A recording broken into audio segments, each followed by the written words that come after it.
Restez connectés, restez inspirés, restez au cœur de l'action. Rejoignez-nous sur toutes nos plateformes. YouTube, découvrez nos vidéos captivantes qui vous informent et divertissent. Facebook, partagez, commentez et faites partie de notre grande communauté. TikTok, vibrez nos contenus courts, dynamiques et pleins d'énergie. Ne manquez rien. Suivez-nous, abonnez-vous et partagez avec vos amis. C'est ici que ça passe. Nos plateformes, votre espace, rejoignez-nous maintenant.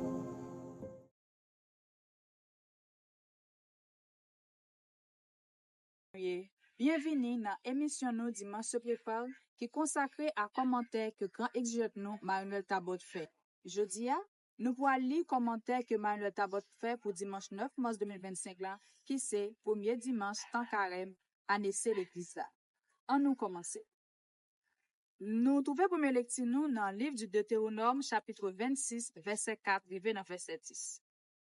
Moïse disait au peuple: lorsque tu présenteras les prémices de tes récoltes, le prêtre recevra de tes mains la corbeille et la déposera devant l'autel du Seigneur ton Dieu. Tu prononceras ces paroles devant le Seigneur ton Dieu. Mon père était un araméen nomade qui descendit en Égypte. Il y vécut en immigré avec son petit clan.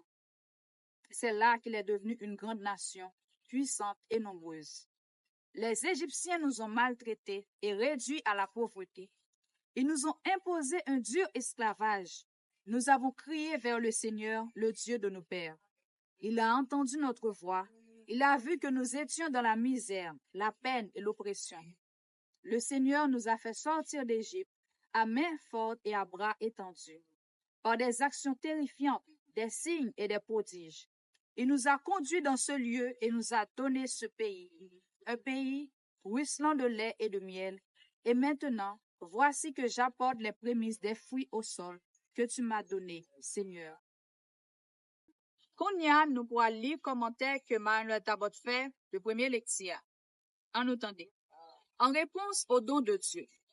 Dans toutes les religions du monde, on pratique des gestes d'offrande. On ne s'étonne donc pas d'en trouver également dans la Bible. Mais ce qui est très particulier en Israël, c'est le sens que l'on donne à ce geste. Et la forme de ce texte le montre bien. Moïse ordonne un geste d'offrande, comme on le fait ailleurs, mais pour Israël, il s'agit d'une véritable profession de foi. Tu présenteras les prémices de tes récoltes et tu prononceras ces paroles. Suit tout un discours sur l'œuvre de Dieu en faveur de son peuple, lequel pourrait se résumer en une simple phrase. Tout ce que nous avons, tout ce que nous sommes, c'est le don de Dieu.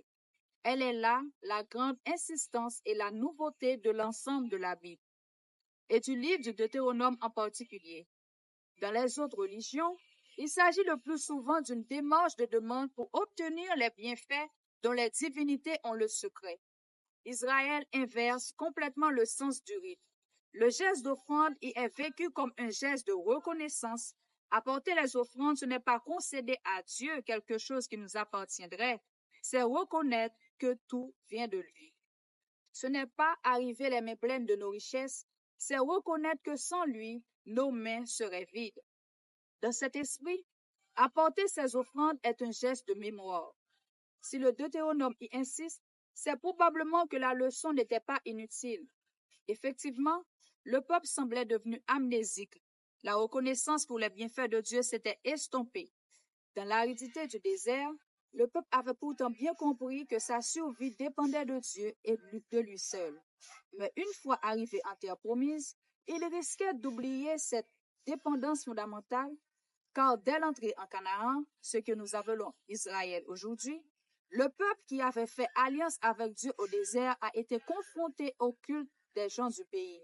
Ceux-ci adoraient Baal, le dieu de la pluie, et donc de la fécondité des terres et des troupeaux. Et la difficulté consistait justement à ne pas se laisser contaminer par l'idolâtrie ambiante. Tout le problème des prophètes a été de maintenir le peuple d'Israël dans la fidélité à l'alliance du Sinaï, car le premier commandement était formel. Je suis le Seigneur ton Dieu qui t'ai fait sortir du pays d'Égypte, de la maison d'esclavage. Tu n'auras pas d'autre Dieu que moi. Le refrain des prophètes est toujours le même. Baal n'existe pas. Il n'y a qu'un seul Dieu, le Dieu de Moïse qui a délivré son peuple de la main des Égyptiens et qui l'accompagne tout au long de son histoire et qui enfin lui donne ce pays. Le devoir de mémoire. Voilà bien la préoccupation majeure de l'auteur de notre texte d'aujourd'hui. Retrouvez la mémoire. Rappelez-vous l'œuvre de Dieu en votre faveur depuis si longtemps. À vrai dire, le livre du Deutéronome tout entier pourrait s'appeler le livre de la mémoire. Et le rite d'offrande des prémices dont il est question ici est précisément vécu d'abord comme un geste de mémoire. C'est pourquoi il est accompagné de l'énumération des œuvres de Dieu en faveur de son peuple. Commençons par le geste. Dans le mot prémisse, il y a premier. Les prémices, ce sont les premiers fruits de la nouvelle récolte, les premiers gerbes de blé, les premiers grappes de raisin, le premier-né de la nouvelle portée. Ils sont le début et aussi la promesse. En soupesant la première gerbe, la première grappe, on sait si la récolte sera bonne. Ce rite d'offrande existait chez les agriculteurs du Proche-Orient bien avant Moïse. De mémoire d'homme, on l'avait toujours connu, puisque le texte biblique en parle même pour Caïn et Abel. Comme nous l'avons vu, ce geste visait primitivement à obtenir les bénédictions de la divinité. Moïse ne l'avait donc pas inventé, ne l'avait pas supprimé non plus, mais il en avait transformé le sens. Désormais, tout était vécu en fonction de l'alliance. C'est ce que va préciser le discours qui accompagne le geste d'offrande. Il ne s'agit pas de demander à Dieu ses bienfaits pour demain. On sait qu'on peut compter dessus. Il s'agit d'abord de reconnaître les bienfaits de Dieu envers son peuple depuis l'appel d'Abraham. On a là sous la forme d'une profession de foi, un véritable résumé de l'histoire d'Israël. Mon père était un araméen nomade. Tout a commencé avec Abraham, l'araméen choisi par Dieu pour devenir le père du peuple de l'Alliance. En hébreu, l'auteur utilise un mot qui signifie vagabond, errant, égaré, au sens où, avant son appel par Dieu, Abraham n'avait pas découvert le Dieu unique. Il était un idolâtre. Donc, notre auteur le considère comme un errant au sens spirituel. La deuxième partie de la phrase « Mon père était un araméen nomade qui descendit en Égypte » fait référence non plus à Abraham, l'ancêtre, mais à son descendant Jacob. Lui et ses fils se sont installés en Égypte, suit toute l'histoire que l'on connaît bien jusqu'à l'entrée en terre promise. Il nous a conduits dans ce lieu et nous a donné ce pays, un pays ruisselant de lait et de miel. Alors, le geste d'offrande prend tout son sens. En offrant la première gerbe, la première grappe, c'est toute la récolte que l'on présente à Dieu. Et maintenant, voici que j'apporte les prémices des fruits du sol que tu m'as donné, Seigneur.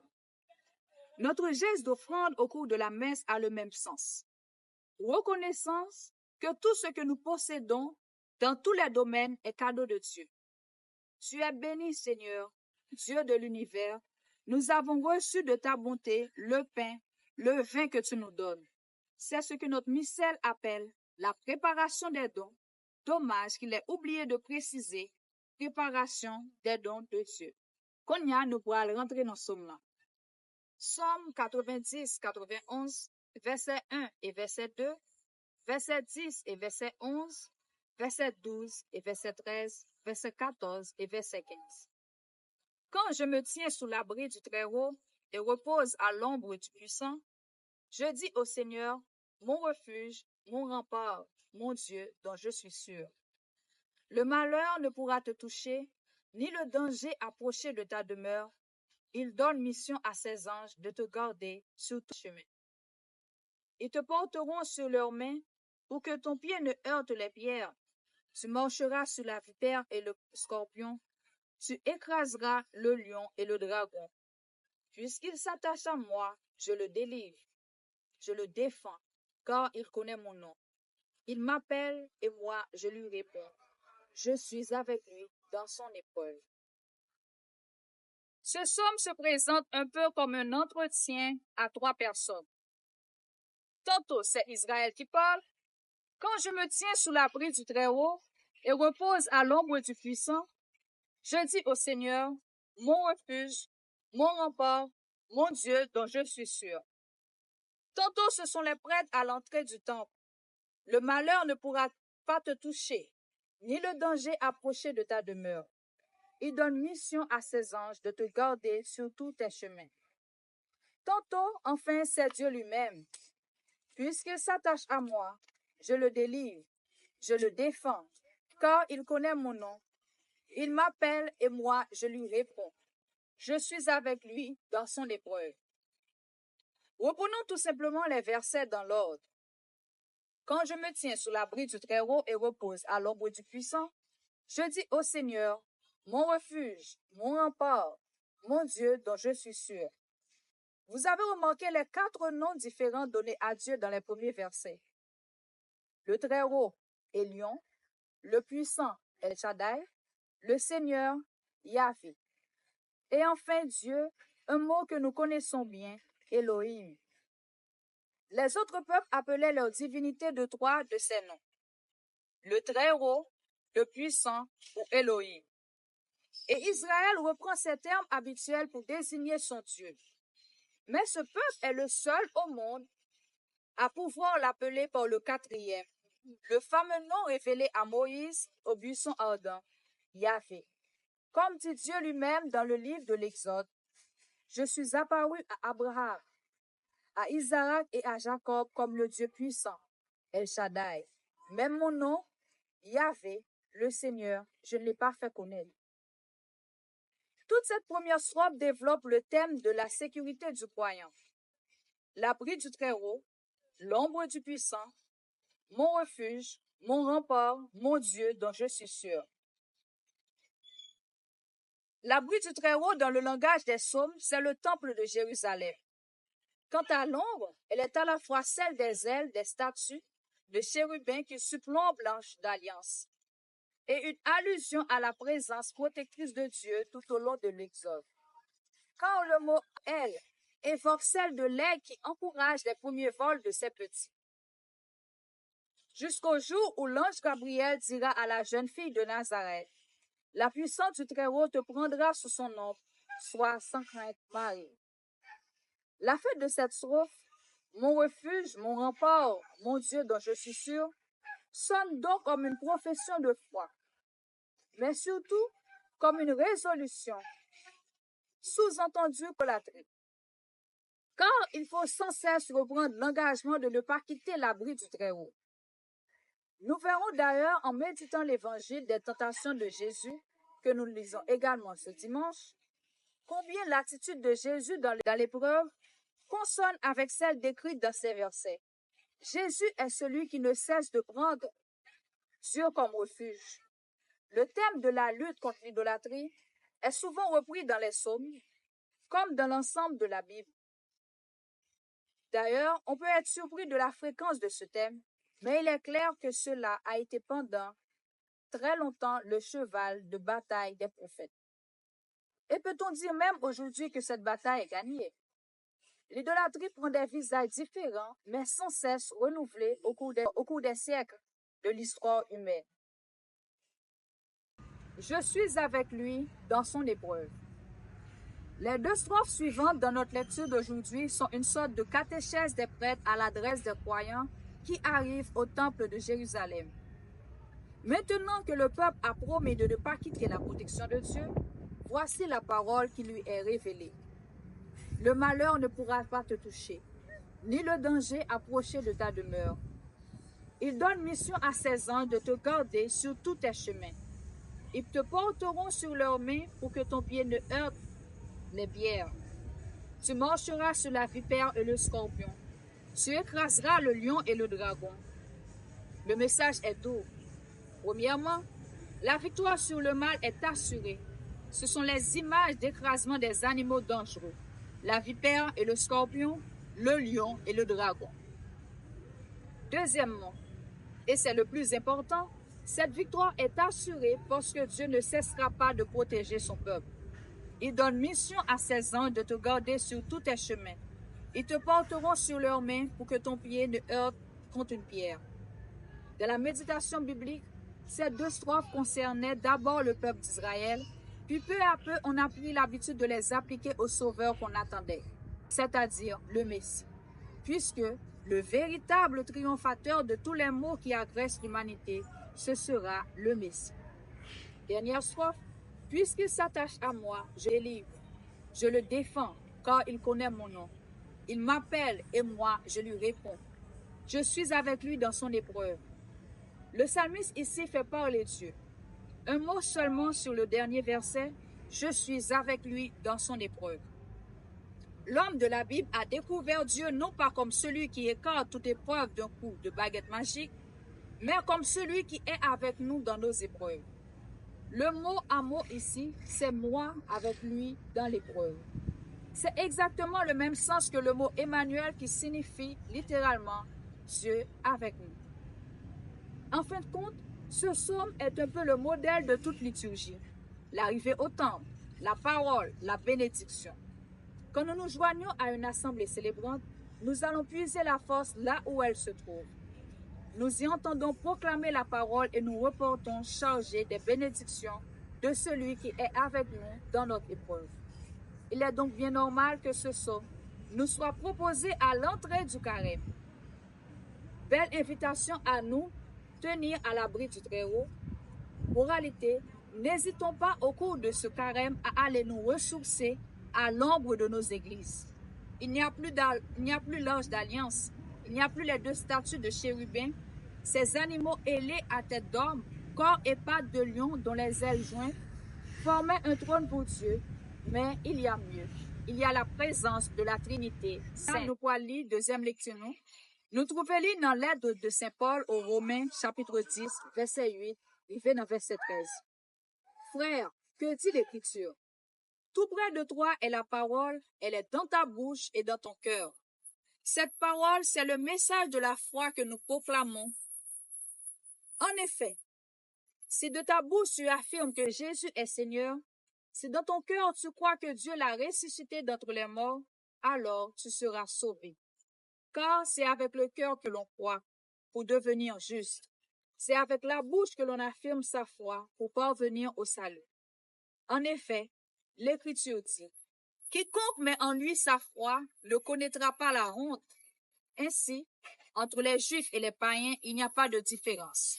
Tous ont le même Seigneur, généreux envers tous ceux qui l'invoquent. En effet, quiconque invoquera le nom du Seigneur sera sauvé. En nous, tendez commentaire que Manuel Tabot fait de deuxième lecture. Un seul Seigneur, une seule foi, un seul baptême. Tout le raisonnement de Paul aboutit à la confusion. Entre les Juifs et les païens, il n'y a pas de différence. Précisons tout de suite que ces Juifs et ces païens dont Paul sont tous des chrétiens, soit d'origine juive, soit d'origine païenne. Et c'est bien cela le fond de son discours. Que vous soyez des Juifs convertis au christianisme ou que vous soyez d'anciens païens convertis au christianisme, vous êtes avant tout des chrétiens. Ainsi, entre les Juifs et les païens, il n'y a pas de différence. Tous ont le même Seigneur, généreux envers tous ceux qui l'invoquent. Si Paul insiste, c'est que le problème était bien là. Probablement parce qu'à Rome, comme dans toutes les communautés chrétiennes du 1er siècle, la même question s'est posée. Était-il bien normal de traiter de la même manière des Juifs et les païens? Que des Juifs deviennent chrétiens?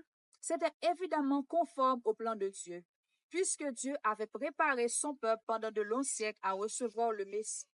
Une fois celui-ci venu et reconnu, tous les Juifs auraient pu devenir chrétiens.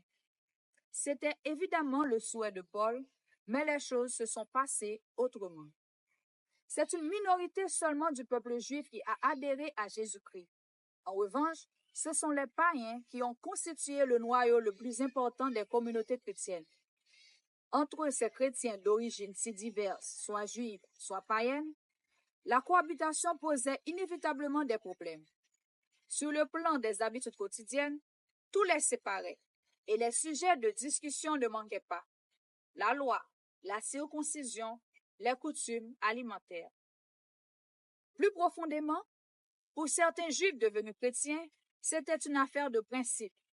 Ils acceptaient de mauvais gré l'entrée dans l'église des anciens païens, ceux qu'il appelait les incirconcis. Car Israël était le peuple élu. C'est en son sein que devait naître le Messie. Logiquement, les Juifs devaient être les fondements de l'Église, Alors une question revenait souvent. Accepter des non-juifs dans l'Église, n'était-ce pas une infidélité à l'alliance, l'élection du peuple juif? Cette question-là, lorsque Paul écrit aux Romains, il y a longtemps qu'il l'a résolue. Car si on fermait l'entrée de l'Église aux païens, si on leur refusait le baptême, cela reviendrait à dire que Jésus ne peut sauver que des Juifs. Cette position-là est évidemment intenable. Alors, comme toujours, Paul est allé chercher la solution du problème dans l'Écriture, c'est-à-dire dans ce que nous appelons aujourd'hui l'Ancien Testament, et il a trouvé la réponse chez le prophète Joël. Tous ceux qui invoqueront le nom du Seigneur seront sauvés.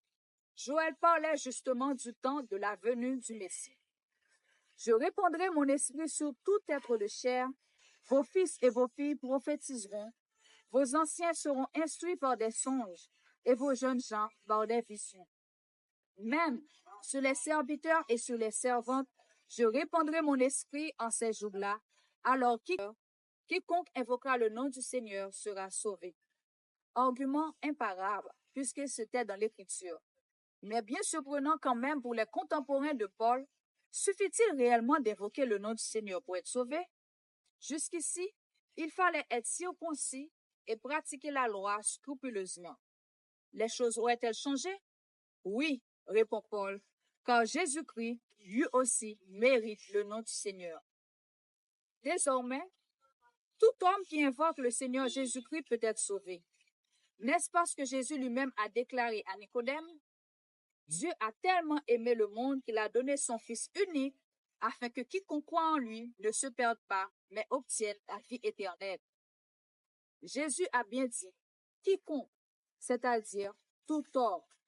Et il a ajouté, car Dieu a envoyé son Fils dans le monde, non pas pour juger le monde, mais pour que par lui le monde soit sauvé. Le monde ici veut bien dire toute l'humanité. Mais ce message reste dur à admettre pour certains. Alors Paul n'hésite pas à se répéter. Si de ta bouche tu affirmes que Jésus est Seigneur, si dans ton cœur tu crois que Dieu l'a ressuscité d'entre les morts, alors tu seras sauvé. Car c'est avec le cœur que l'on croit pour devenir juste, c'est avec la bouche que l'on affirme sa foi pour parvenir au salut. Première remarque de vocabulaire. Dans le langage de Paul, héritier de l'Ancien Testament, devenir juste ou être sauvé, c'est exactement la même chose. On a ici un bel exemple du parallélisme si habituel dans les textes bibliques. Deuxième remarque de vocabulaire. Entendons-nous sur le sens du mot « croire ». Ici, le parallèle entre bouche et cœur sur lequel Paul insiste. Si bien que la foi n'est pas affaire d'opinion, en employant le mot « cœur », selon le sens que ce mot avait à l'époque, il vise la profondeur de l'engagement de toute la personne. Ainsi, aux yeux de Paul, une autre phrase de l'Écriture est désormais accomplie. Le livre du Deutéronome affirmait « La parole est près de toi, elle est dans ta bouche et dans ton cœur ». Au temps du Deutéronome, il s'agissait de la loi qu'il fallait pratiquer.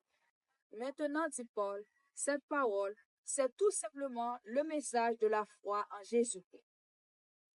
La voilà, la bonne nouvelle que Paul adresse à ceux qui ont reçu le baptême. Sans mérite de notre part, le salut nous est donné gratuitement par Dieu. Il nous faut simplement l'accueillir librement dans la foi. Si de ta bouche tu affirmes que Jésus est Seigneur, si dans ton cœur tu crois que Dieu l'a ressuscité d'entre les morts, alors tu seras sauvé. Car c'est avec le cœur que l'on croit pour devenir juste. C'est avec la bouche que l'on affirme sa foi pour parvenir au salut. Nous y venons à fin émission nous dimanche prépare. Moi salue nous toutes, nous chaque. Nous merci d'être nous tap suivre émission ça. Pas oublier, nous dans moment carême, dimanche 9 mars 2025 là, c'est premier dimanche, temps carême à laisser l'église là. Carême, c'est moment partage, moment prière, moment pénitence et c'est moment pardon. Pas oublier, exemple Saint-Luc pour nous suivre, qui c'est toujours été en Basel, bon Dieu. Donc quittez-nous avec message ça, qu'aime faire, pas la guerre. Merci.